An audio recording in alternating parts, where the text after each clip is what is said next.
I'm getting ready to sew on Ava's ribbons, and this is a shoe that she's using right now with everything already sewn on, and I've got my bolt of ribbon, and I'm just measuring out from her previous pair how long we want the ribbon to be.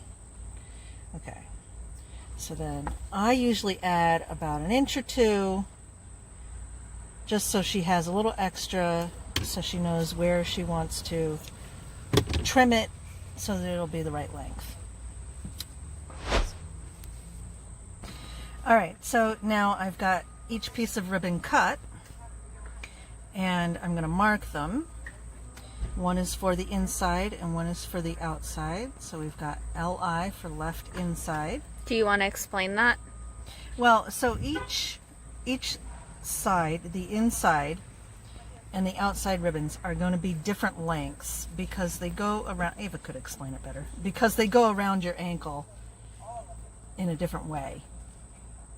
So other than that, I can't really tell you much. So I put my right ribbon over my on my foot. The inside ribbon goes over the outside ribbon. And then it gets wrapped around so that it's at that squishy part of your ankle. All right, so I'm just going to melt the ends. And that one's marked. And then we do the other one, which is left outside. I'm going to melt first since I already have this in my hand. Why do you melt the ends?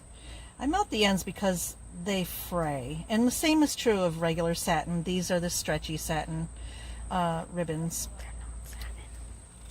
Elastic, sorry, not satin. And they will fray just like regular satin. And if they're fraying, it becomes very annoying to have all these little strings hanging out all over the side. So there's that.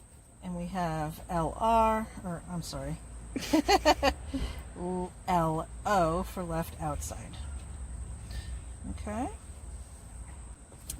I'm just going to, before I start sewing, I'm just going to show you how. So we have the sides marked, and the ribbon is going to go in between those marks on the inside of the shoe.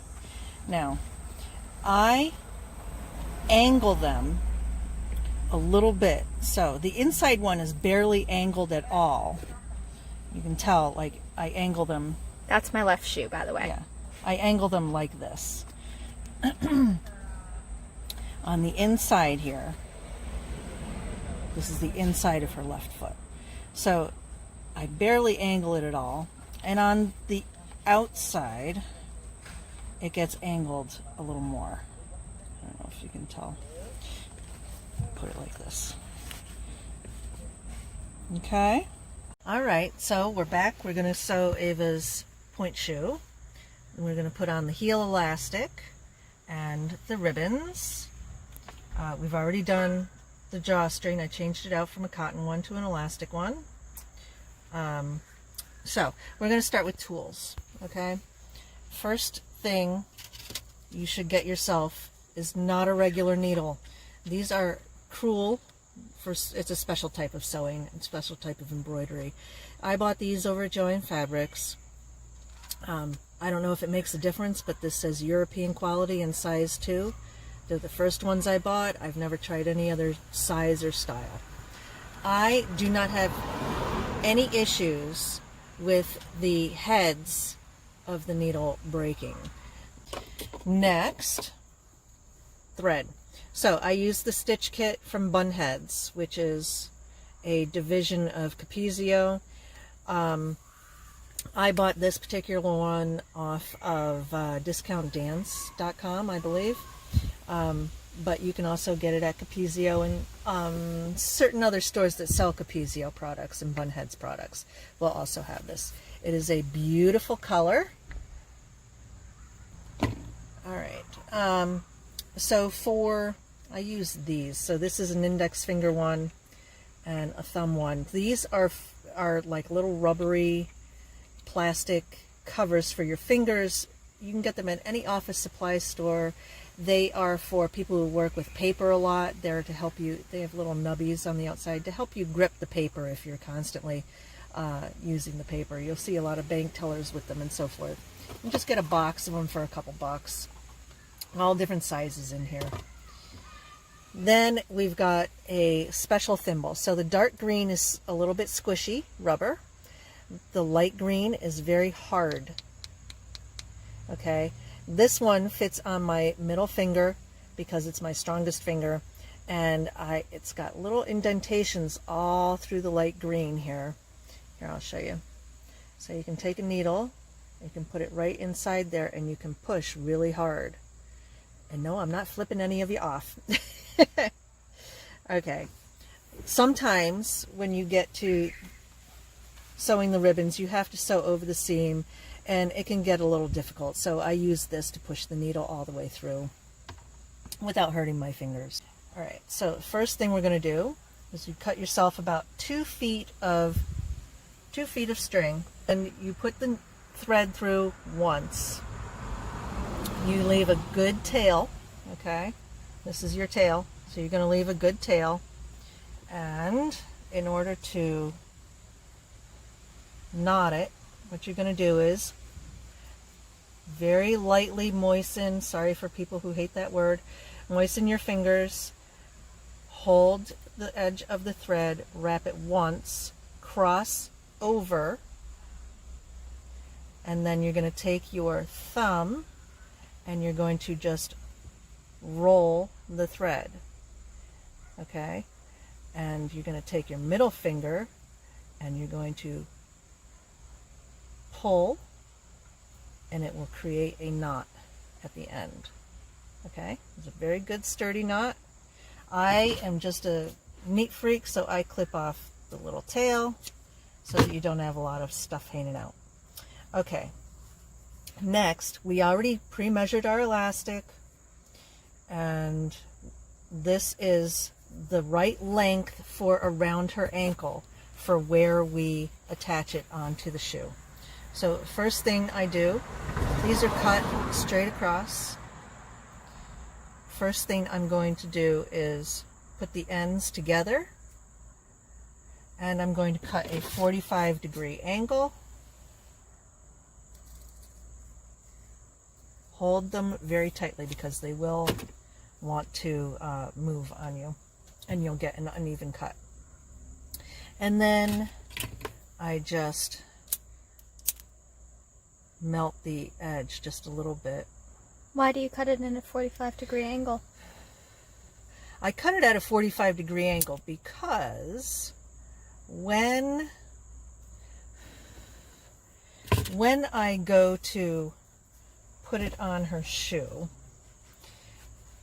I hold it in such a way, if I can, with the drawstring pulled on this, it's difficult to see, but I hold it in such a way so that the 45-degree angle is actually straight to the casing, the drawstring casing, which is the shiny part up here. So this line and this line are perpendicular. No, that's not the right word, is it? No. This line and this line are parallel. Geometry. Okay, so that's why. Also, you'll notice on the heel of this shoe, we have the elastic down farther on one side than on the other. So this is the right shoe. So this is her right foot. So she likes the elastic down farther on the inside of her foot. So this is, say this is her foot, okay? And this is the arch, the high part, the arch of her foot, and she likes the elastic to go down farther on the inside. The reason being, oh, these are really, wow, they're done. So the reason being, she has a curved foot. Her foot curves, and pretty much every shoe she's ever tried on, we've mentioned this before, twists off her heel. In which direction? In the outside. Yeah, in the outside. So she has her foot in, and the shoe comes off of her heel in that direction. So Yeah. this is the outside of her foot, and this is the inside of her foot, and it likes to be like this. So I put the elastic down farther on the inside of the shoe so that it kind of pulls more to the inside of her foot, and it actually it's just enough to straighten out the shoe on her foot. So it's not like this anymore, it's like this, and that's all it takes. Now we do have a couple different stitches before I get started, so we're going to do just a straight in and out stitch, okay, across here, down here, and down here. When we get to the bottom, we'll show you this other, it's a whip stitch, so you just go around like this. I used to sew the bottom just straight across like this, but with her dancing, this, even though it's not much here, like I can barely get any of my fingernail underneath there, even though it was just that little bit would flip up on the bottom here as she was going up and down off of Pointe. And I would assume doing some like demi work as well, correct? Yeah. And so she asked if I could sew it differently. So this is how I sew it. It's a nice little whip stitch, and it keeps everything nice and flat there, and there's no more coming up. So we'll show you how I do that too. Okay, so we'll get started on the shoe. Now we've got right foot, and we've got inside. This is her arch, the inside of her foot. This is the back seam of the shoe. Blocks, there's a little bit of a thicker material between the satin and this inner cotton lining here. I don't know what is in there. I've never pulled the shoe apart to see, but it is pretty thick right here. It's about the same width as the back seam, so it's here and here. So you really don't have to worry about going through the satin. I do not like going through the satin. A lot of professionals go through the satin because it's just quicker and easier, and they don't have to worry about looking beautiful because people are so far away on the stage and they're dancing so quickly. But here we've got a little bit of a different situation. So the inside, all right, now we're going to do parallel, not perpendicular. So we've got our parallel, and the point of the 45-degree angle always goes towards the seam, and we've got our parallel lines here. I'll show you like this, here and here. Okay. Geometry lesson. Yes. If you can get it right. Who said you never use math outside of school? All right, so the first thing I do is I don't even pin it. I just hold it as tightly as I can.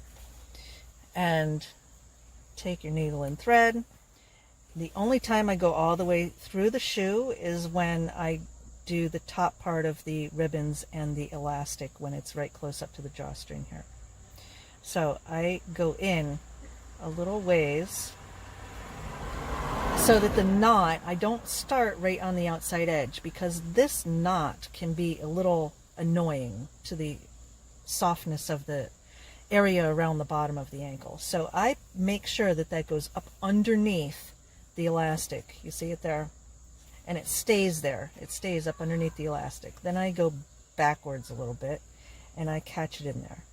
Now I put the needle down through as close to this stitch line as I possibly can for the drawstring casing.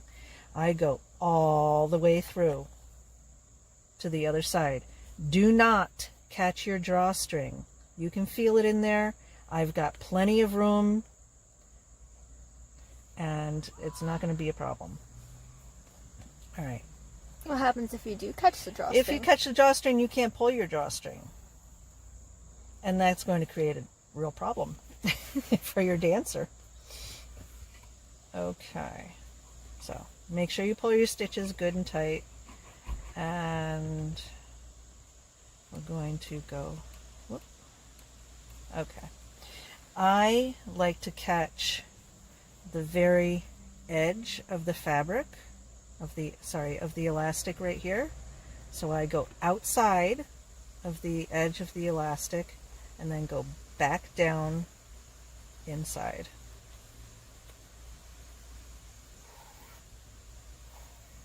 And then I just continue on with skipping the stitch that I first made, this very first stitch. I just skip that area and go right on to the other edge of the fabric. When I get to the other edge of the fabric, I'm going to do this same thing that I did with this edge to hold it down nice and flat. But now we've done across the top here. Now we're going to go down the side. We're just going to show a couple of stitches of this. I've already caught both edges of the elastic here. This is where I started. This is where I ended, where I am right now. It looks like a wavy stitch that you did across the top. Did Yeah. you mean to do that, or did that just happen? No, it just happened. It doesn't need to be that straight. So we go all the way through one more time. Now I'm not going to go through the satin on the other side. Okay, I need to be very careful. Keep the fabric of the shoe very flat. Stay as close to the edge of the elastic as you can without going over, and make your stitches kind of small. Like, you don't want really big stitches. And just feel your way. I have my finger, I always have a finger right behind where I'm putting the needle down, so I can feel if I go through the fabric. But you want to also make sure that you catch enough of this lining here so that it's not going to pull out. Some Pointe shoes, I will say, her Capezios that she used to have, they had that microfiber lining, and it was notoriously difficult to not go through the satin and still get a good stitch. So right here is my current stitch, so I'm not through the satin. And you may have to zoom in really close for this. You can see how much of the sock liner that I picked up. It's not a lot, but it should be enough just to help hold this shoe on. So, sweetie, you want to talk a minute about what the purpose of heel elastic is? It's to make it tighter around your foot and the shoe more secure. Right. So that you don't feel like you're going to lift right out of the shoe as soon as you go on demi point.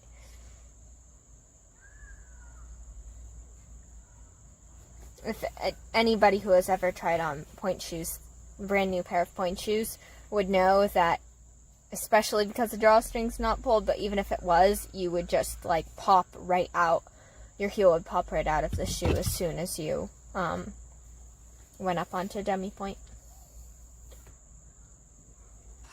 So now I've made this line of stitching. Now we're down to the bottom where we're going to do that whip stitch. First thing I like to do is this corner right here can be very, don't blow away.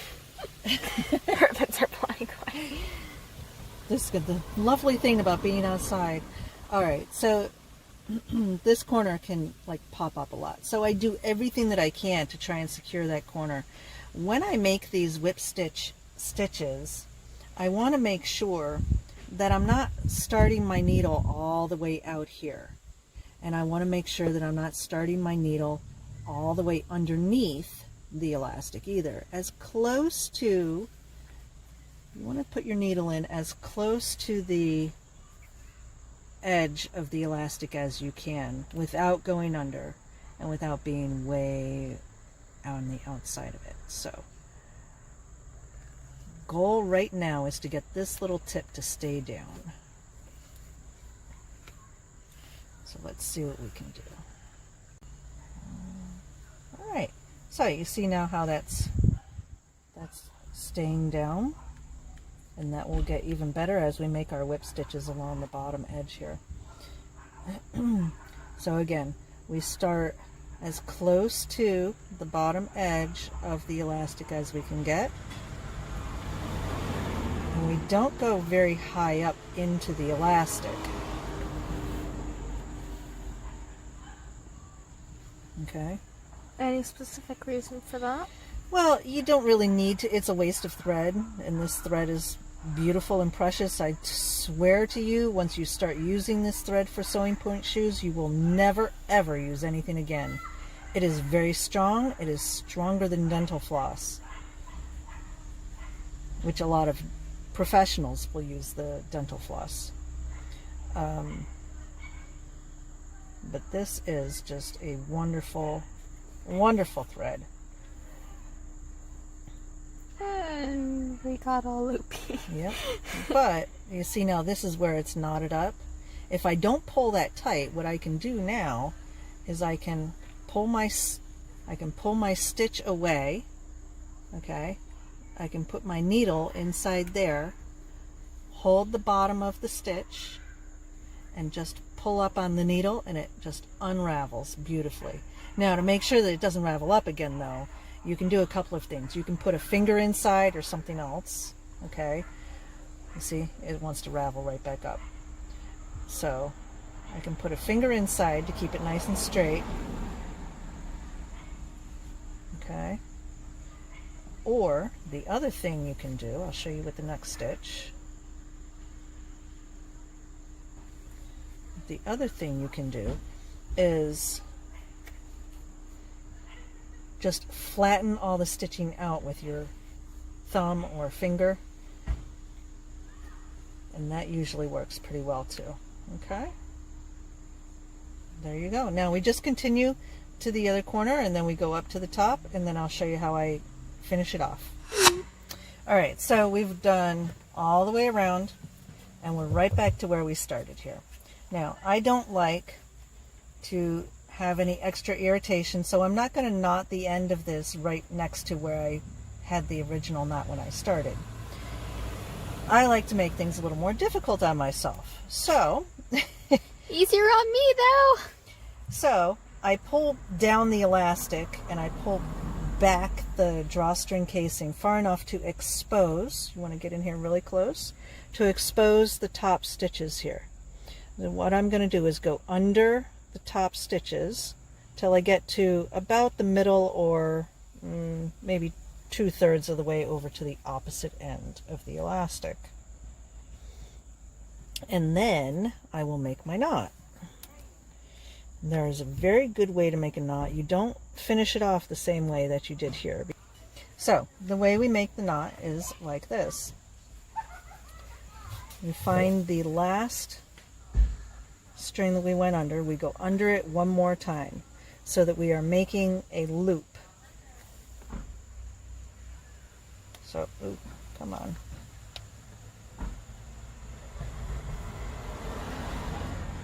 So we have our loop of fabric right here that my needle is through, okay? And pull the needle through a little bit. Don't go all the way through so that this is your thread that you just pulled through, okay? And you're going to go through that again. It doesn't matter if you go under or over. It makes no difference whatsoever. You go through it one more time. Don't catch on the other knot. And then pull tight quickly. And then we do the same thing one more time in the exact same spot. If you do it in a different spot, the knot will not hold as well. You have to do it in the exact same spot. Alright, and then I just make one little stitch all the way through, just to pull that knot good and close to the drawstring casing, and I cut it off.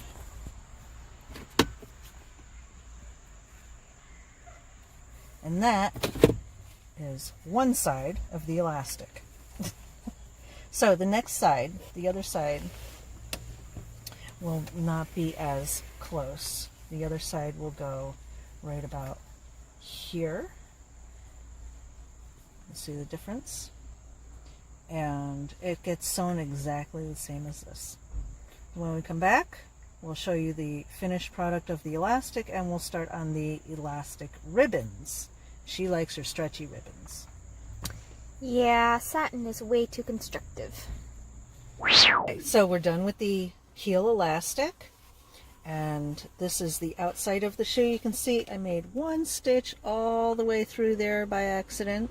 The rest are just little tiny pulls from my nails, making sure that it's not coming through. Here's the other side. And you see, you won't even see that stitching along the drawstring casing. Oh, not focused. Okay, there you go. Okay. Won't see that at all when you're up on stage. All right. And by the way, heel elastic should be angled forward, not straight up and down. If it's angled straight up and down like this, your ankle, pretend this is a foot, your ankle is not going to be holding it's going to be on your foot like this. It's going to be up on your leg. And that's really not going to be comfortable for you as you're dancing, and it's not going to look nice, and it's not going to hold the heel on very well. Okay? However, if you do crisscross elastic, like it is on your ballet flats a lot of times, and it's like this. Yeah, then you can put it up there. Yes. Because it will hold it. Yes. So, dancer's choice. Now we're going to do ribbons. We've already showed you this type of ribbon. This is an elastic ribbon. I do not angle these at all. They're just straight across, and it should be as straight as possible. We've angled the ribbon so that when she pulls it across the top of her foot, it will cross over nicely. There will be no gapping up here. Especially if you have satin, make sure that you do this. If you just sew the satin ribbon straight up and down like this, when you go to pull it across your foot, you're going to have gapping either at the bottom or the top, depending on where your foot is wider or narrower. So you want to make sure that you angle it, okay, such that, oh, pause. Sorry about that, car alarm. The beautiful thing about working out in the parking lots. Okay, if you cross your ribbons up high, closer to your ankle, it will show off your arch more. If you cross your ribbons down low, it will show off your ankle more. Although, if there are dancers watching this, don't judge primarily where you should put them based on how it will look. Judge primarily based on how much support you need. How it looks is secondary. Good point. Ribbon is on the inside of the shoe. It is angled, and it is between those two lines. Now, I like to put the ribbon down as far as I can into the shoe and still be able to, so this is a hard shank. It's not going to give any, all right? So if I push on it with the needle, it's not going to push away a little bit so that I can get the needle past it. All right. And this is the section where I usually have to end up using my hard thimble, and if I sew a lot or if it's difficult to pull through, I'll use my little squishy ones. Okay, and I already have my needle and thread ready, about 2 foot length. And again, I'm going to do the same thing as I did with the heel elastic, and I'm going to start up here, and I'm going to sew across the top exactly the same way as I did with the heel elastic. I'm down to the bottom, and like I said, I just went straight through the drawstring casing here, just like I did with the elastic, and I did not go through the satin when I made these, just like I did with the elastic. Okay, now the bottom is going to be done exactly the same as the sides. I'm not doing the whip stitch on here because this is so thin, and it really, quite frankly, doesn't pull up on her at all. All right, so this is done very carefully, as close to the edge as you can, and trying not to go through the satin on the other side, because this bottom part, if you do go through the satin, when you put the ribbon on, yeah, see, I went through the satin just a little bit there. When you put the ribbon over your foot and you pull it tight, that will really pull on the bottom, and it will be very noticeable. And it just doesn't, there, you see, not through it all. And it just doesn't look as clean and smooth and nice. And then we just do the exact same thing up the other side, and we finish it off the exact same way that we finished off the elastic. You don't want to miss our next video where she breaks in her shoes.